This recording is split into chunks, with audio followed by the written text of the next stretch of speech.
नमस्कार दोस्तों, जैसा कि आप स्क्रीन पर देख सकते हैं आईटीबीपी ट्रेड्समैन में बार की वैकेंसीज आ चुकी हैं। टोटल वैकेंसीज 5 हैं, जिसमें से 4 वैकेंसी मेल कैंडिडेट्स के लिए हैं और 1 वैकेंसी फीमेल के लिए है और ये पांचों वैकेंसी एसटी कैटेगरी के अंदर आई हैं। तो दोस्तों, अगर आप एसटी कैटेगरी से बिलोंग करते हैं तो ये आपके लिए एक सुनहरा अवसर हो सकता है। दोस्तों, आइए आज जानते हैं इसके लिए क्वालिफिकेशन क्या मांगी गई है, एग्जाम पैटर्न कैसा होता है, एज लिमिट क्या है और अगर आपका सिलेक्शन हो जाता है तो आपको सैलरी कितनी मिलेगी। दोस्तों, इस पोस्ट के लिए आपका 10th क्लास कंप्लीट होना चाहिए और साथ में एक प्रैक्टिकल टेस्ट होता है, आपका वो भी कंप्लीट होना चाहिए। इसके अलावा 26 अगस्त 2024 से पहले अगर आपकी एज 18 से 25 साल के बीच है तो आप इसका एप्लीकेशन फॉर्म भर सकते हैं। दोस्तों, एज लिमिट के बारे में मैं आपको और डिटेल में समझाऊं तो आपकी डेट ऑफ बर्थ 27 अगस्त 1999 से लेकर 26 अगस्त 2006 के बीच होना चाहिए, तो आप इस पोस्ट के लिए एलिजिबल हैं। दोस्तों, एज लिमिट के अलावा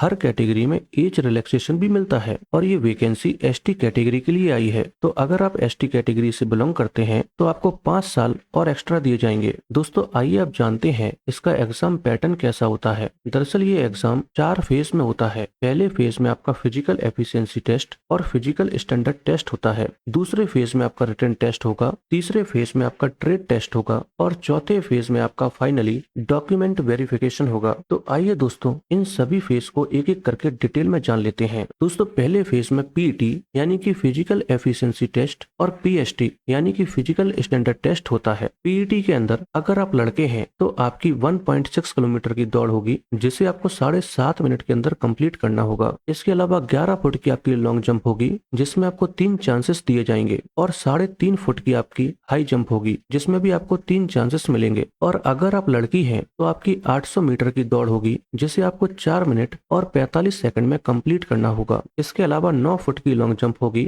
जिसमें आपको 3 चांसेस मिलेंगे और हाई जंप होगी 3 फुट की और इसमें भी आपको 3 चांसेस मिलेंगे। दोस्तों, पीईटी के बाद पीएसटी होता है, जिसमें आपकी हाइट और चेस्ट मापी जाती है और लड़कियों की सिर्फ हाइट मापी जाती है। और दोस्तों, पीएसटी में आपको अपील करने का मौका भी मिलता है, यानी कि अगर पीएसटी में आपको बाहर कर दिया जाता है और आपको लगता है कि आपकी हाइट या चेस्ट सही है तो आप अपील कर सकते हैं। आपको एक फॉर्म दिया जाएगा जिसको आपको भरना होगा। उसके बाद वहाँ का जो भी प्रिसाइडिंग ऑफिसर होगा वो खुद आपकी हाइट और चेस्ट का मेजरमेंट करेगा और उसके बाद भी अगर आपकी हाइट या चेस्ट कम रहती है तो आपको फाइनली बाहर कर दिया जाएगा। इसके अलावा दोस्तों, अगर आपका वेट बहुत ज्यादा कम या ज्यादा है या मैं कहूँ आप ओवर वेट या अंडर वेट है तो आपको पहले फेज में कोई भी टेंशन लेने की जरूरत नहीं है, क्योंकि पीएसटी में आपकी हाइट और चेस्ट का मेजरमेंट लिया जाता है। अगर आप ओवर वेट या अंडर वेट है तो आपको इस स्टेज पर अलाउ कर दिया जाएगा और ये वेट क्राइटेरिया जब आपका लास्ट फेज में डॉक्यूमेंट वेरिफिकेशन होने के बाद मेडिकल एग्जामिनेशन होता है उसमें चेक किया जाता है। दोस्तों, पीईटी और पीएसटी सिर्फ क्वालिफाइड नेचर के होते हैं,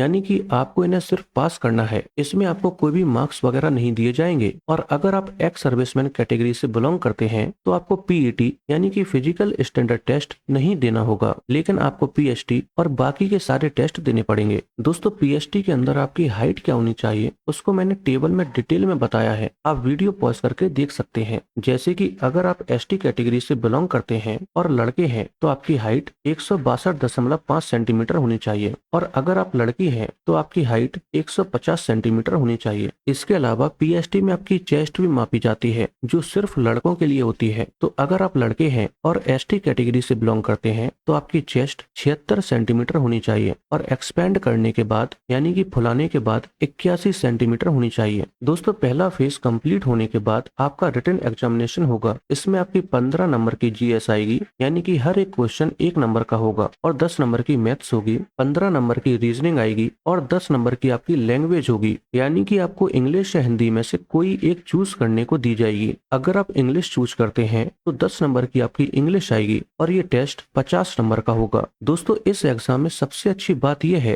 कि इसमें कोई भी नेगेटिव मार्किंग नहीं है, लेकिन इसके अलावा इसमें आपको कुछ मिनिमम मार्क्स लाने पड़ेंगे। जैसे अगर आप एससी एसटी कैटेगरी से बिलोंग करते हैं तो आपको 50 में से 17 मार्क्स तो लाने ही होंगे। अगर आप 17 मार्क्स नहीं ला पाते हैं तो आपको यहीं डिस्क्वालीफाई कर दिया जाएगा और इसके बाद जो फेज 3 में स्किल टेस्ट होता है आप वो नहीं दे पाएंगे, इसलिए आपको 50 में से 17 मार्क्स तो लाने ही होंगे। दोस्तों, इसके बाद आपका ट्रेड टेस्ट होगा जो 50 नंबर का होगा, जिसमें आपसे कुछ एक्टिविटीज करवाई जाएंगी, लेकिन ये सिर्फ क्वालिफाइंग नेचर का होगा। आपको इसे सिर्फ पास करना है, क्योंकि मेरिट आपकी फेज 2 में जो रिटन एग्जाम हुआ है उससे ही बनेगी। दोस्तों इसके अलावा यहाँ पर आपसे 3 प्रकार की एक्टिविटीज करवाई जाएंगी। मैंने टेबल में डिटेल में बताया है, आप वीडियो पॉज करके देख सकते हैं। जैसे पहली एक्टिविटी आपसे करवाई जाएगी कि आपको कई प्रकार की हेयर कटिंग करना आना चाहिए, जो 20 मार्क्स की होगी। इसके अलावा आपको बॉडी और हेड मसाज करना आना चाहिए, जो 15 मार्क्स की होगी। इसके अलावा आपकी ट्रेड में जो भी तमाम प्रकार के टूल्स यूज होते हैं, आपको उनकी जानकारी होना चाहिए, और ये 15 मार्क्स का होगा। तो इस तरह से आपके टोटल 50 मार्क्स एक्टिविटी के हो जाते हैं। दोस्तों अगर आप ट्रेड टेस्ट को क्वालिफाई कर लेते हैं तो फिर आपकी मेरिट बनती है, और ये मेरिट सिर्फ रिटन एग्जामिनेशन से बनती है। और अगर आपका नाम